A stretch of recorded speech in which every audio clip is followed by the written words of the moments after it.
Carving a shaped cake. Use a long, sharp serrated knife to trim off the top of your sponge cake.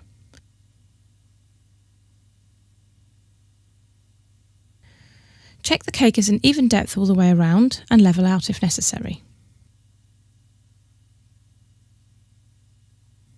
Remove the baked edges.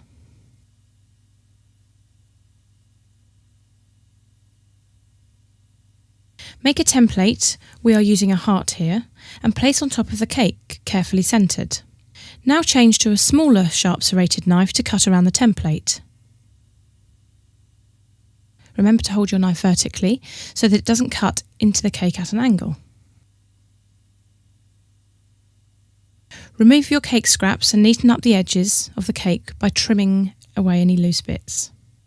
Hearts are a popular shape for cakes and can be easily carved from any round or square cake using a template and some good, sharp, serrated knives. You can leave your heart cake with a sharp edge or carve a round chamfered edge.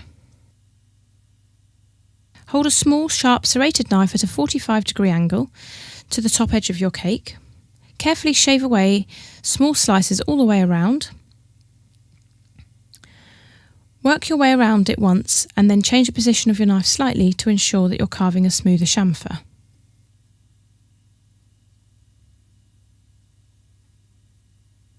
When you're happy with the finished shape, it is ready to be covered with a crumb coat before moving to the fridge to firm up.